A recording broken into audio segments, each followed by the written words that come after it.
Գյուրջան Կասկադ, հասանելի բնակարաններ 65 ամիս մարման ժամկետով։ Շնորհակալություն հարգարժան պարոն Գրիգորյան, հարգելի գործընկերներ, օրակարգային այս հարցով ձեր քննարկմանը ներկայացված ճանապարհային երթևեկության անվտանգության ապահովման մասին օրենքում փոփոխություններ եւ լրացումներ կատարելու մասին օրենքի եւ հարակից օրենքների նախագծերը ըստ էության նախաձեռնությունը վերաբերում է վարորդական իրավունքից զրկված անձանց վարորդական իրավունքի վերականգնման մոդելի փոփոխությանը։ Պիտի փաստեմ, որ թեմայի առնչությամբ բավական երկար ժամանակահատվածում մեր քաղաքացիները բարձրաձայնել են այս հարցը, ընդ որում թեման նաև հաղորդակցվել է Հայաստանի Հանրապետության վարչապետի հետ, վստահ եմ տեղյակ եք, որ փորձել ենք համատեղ դուրս բերել բալանսավորված որևէ լուծում այս տեսանկյունից եւ ըստ էության նախագիծը միտված է այդ լուծման իրացմանը։ Այս պայծրությամբ ինչ իրավիճակ ունենք եւ հետո անդրադառնամ մոդելի փոփոխությանը։ Ներկայում վարելու իրավունքի զրկման ժամկետի ավարտից հետո վերականգնումն իրականացվում է քննությունների միջոցով, ընդ որում անկախ նրանից թե զրկումն առաջին անգամ է կիրառվել, թե ոչ, եւ երբ որ մենք դիտարկում ենք նաեւ միջազգային փորձը այս տեսանկյունից, միջազգային փորձում թե զրկման իրավիճակներում, թե տրամադրման իրավիճակներում տարբեր հանգամանքներ են հաշվի առնում, որպեսզի ավելի շատ կենտրոնացումը լինի վարորդի վարքագծի վրա, վարքագծի գնահատման եւ դրա փոփոխության վրա, եւ այս պայմաններում կիրառվում են օրինակ վարելու իրավունքի զրկված անձանց լրացուցիչ դասընթացների, վերապատրաստումների, վարվող տրանսպորտային միջոցներում ալկոփականների տեղադրման կամ սահմանափակ հնարավորություններով փորձաշրջանի սահմանման եւ այլ ընթացակարգեր, եւ հաշվի առնելով կիրառելիության հնարավորությունները առաջարկվում է հետեւյալ մոդելը ներդնել զրկման ժամկետի ավարտից հետո խիստ սահմանափակ հնարավորությամբ 6 տուգանային միավորի տրամադրման պայմաններում 1 տարի ժամկետով փորձաշրջանի ընթացակարգ։ Հիմա ավելի մանրամասն, պարոն Գրիգորյան, հարգելի գործընկերներ, վարելու իրավունքի զրկման մասին ոստիկանության կողմից կայացված որոշումների ուժի մեջ մտնելուց հետո բնականաբար քաղաքացիները որպես կանոն 1 տարի ժամկետով զրկված են լինում վարորդական իրավունքից, այս ժամկետը չի փոփոխվում, պահպանվում է, այսինքն 1 տարի շարունակ անձինք իրավունք չունեն վարելու իրենց տրանսպորտային միջոցը, ժամկետը լրանալուց հետո 1 տարվա ընթացքում անձին կարող են դիմել եւ վճարելով պետական տուրք, որը այս օրենսդրական նախաձեռնության շրջանակներում կազմում է 50,000 դրամ, վերականգնել իրենց իրավունքը առանց որակավորման քննությունների միայն 1 անգամ եւ դրանից հետո արդեն սահմանվում է փորձաշրջան տալով խիստ սահմանափակ թվով բալեր, որը 6 տուգանային բալային համակարգն է ըստ էության։ Իսկ երկրորդ եւ հաջորդ անգամ զրկվելու պայմաններում բնականաբար վերականգնման ռեժիմը բացառապես քննությունների եղանակով վերականգնումն է։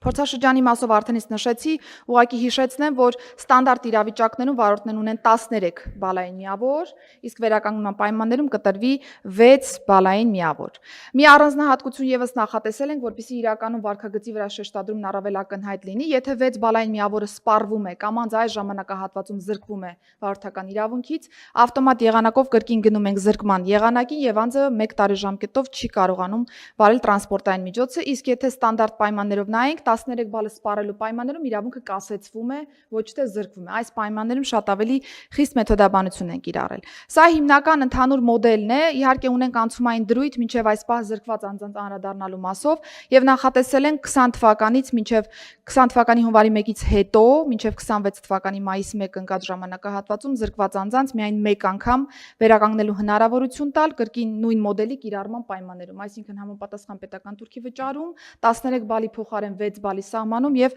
փորձաշրջանի ժամկետի ամրագրում։ Քանի որ հանրային տիրույթում տարբեր քննարկումներ կային այս մասով, պարոն Գրիգորյան, ուզում եմ հստակեցնել, որ որոշումը վերաբերում է բացառապես ոստիկանության կողմից վարչարարության շրջանակներում վարորդական իրավունքի զրկման դեպքերին, այսինքն որոշումը չի տարածվելու Հայաստանի Հանրապետության դատարանների կամ օտարերկրյա պետությունների իրավասու մարմինների կողմից կիրառված զրկումներին, անձին անգործունակ ճանաչելու մասին դատարանի օրինական ուժի մեջ մտած վճռի եւ անձի հոգեկան թմրամիջոցների կամ հոգեմետ հոգեներգործու նյութերի օգտագործման պայմանավորված հիվանդության վերաբերյալ կամ առողջական վիճակը օրենսդրությամբ սահմանված պայմաններին չհամապատասխանելու մասին տեղեկության հիման վրա վարելու իրավունքի դադարման դեպքերին, թերևս հակիրճ այսքանը, պարոն Գրիգորյան, հարցերի դեպքում սիրով, շնորհակալություն։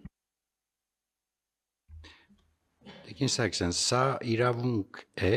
այսինքն եթե մարդը այնուամենայնիվ ցանկություն ունենա գնա կրկին քննությունները հանձնի, ընդ որում ես դες մարդկանց ճանաչում եմ տենց մարդկանց, ինքը կստանա 13-ով իրավունք, 13 բալով կվերականգնվի, թե ամեն դեպքում միայն այս ռեժիմն է գործելու։ զրկվածներին։ Պարոն Գրիգորյան, քանի որ մոդելն ենք փոխում, մոդելի պայմաններում առաջին անգամ իրավիճակում պարտավոր է վճարել պետական տուրքը, իրավունքը կվերականգնվի ինքնաշխատ եղանակով տուրքի վճարման պայմաններում եւ կսահմանվի 6 բալ փորձաշրջան, որովհետեւ հակառակ պայմաններում խառը մոդել էինք ունենալու, դրա համար գնացել ենք հստակեցման Մենք ֆիքսում ենք, որ այս որոշումը ուժի մեջ մտնելուց հետո նկատի ունեն փոփոխությունները, այլևս կասեցում 6 բալ մի ռեժիմ է գործելու։ Այսինքն զրկելուց հետո, պարոն Գրիգորյան, զրկելու պայմաններում զրկելուց թե կասեցնելուց զրկելու պայմաններում, զրկելուց հետո զրկման ժամկետը կանցնի, դրանից հետո անձին կկարողանան վերականգնել իրենց իրավունքը փորձաշրջանով եւ 6 բալով։ Կասեցման ժամանակահատվածը կարծում նրա հետ է, երբ որ ես նկարագրում էի, որ երբ որ փորձաշրջանի ընթացքում 6 բալ ենք տալիս, 6 բալը կամ սպառում է, կամ զրկվում է, ոչ թե գնում ենք սպառելու դեպքում կասեցման ճանապարհով, այլ ավտոմատ զրկման իրավիճակն է գործելու։ Տիկին Սարգսյան, որպեսզի ավելի པարզ լինի, էլի։ Հիմա երբ որ այս փոփոխությունը ընդունվեց, 13 բալի սպառումից հետո մարդու վարորդական իրավունքը կասեցվում է, թե ինքը զրկվում է։ Կասեցվում է, պարոն Գրիգորյան, այդ մասում մենք որևէ բան չենք փոփոխում, այս նախաձեռնությունը վերաբերում է զրկումից հետո իրավունքի վերականգնման իրավիճակին։ Բայց ապագայում նաև այսուհետ ենթադրենք մարդու ունի իդեալական վարորդական պատմություն։ Հիմա եթե ինքը սպառում է այս օրենքը այս փոփոխությունը անելուց հետո, եթե սպառում է 13 բալը, ինքը զրկվում է թե կասեցվում։ Չէ, պարոն Գրիգորյան, այդ մասով նորից եմ շեշտում, որևէ փոփոխություն չեն կարել, այսինքն 13 բալը սպառվում է, 6 ամսվով կասեցման ռեժիմն է աշխատում, իրավունքը վերականգնում է, եթե կրկին սպառման ռեժիմ է գնում 13 բալի, նոր գալիս ենք զրկման։ Սա վերաբերում է զրկումից հետո եղած իրավիճակին։ Կասեցման ինստիտուտին չեն անդրադառնում։ Իսկ այսօրվա գործող ռեժիմով կներեք, էլի ուղղակի լավ հասկանամ։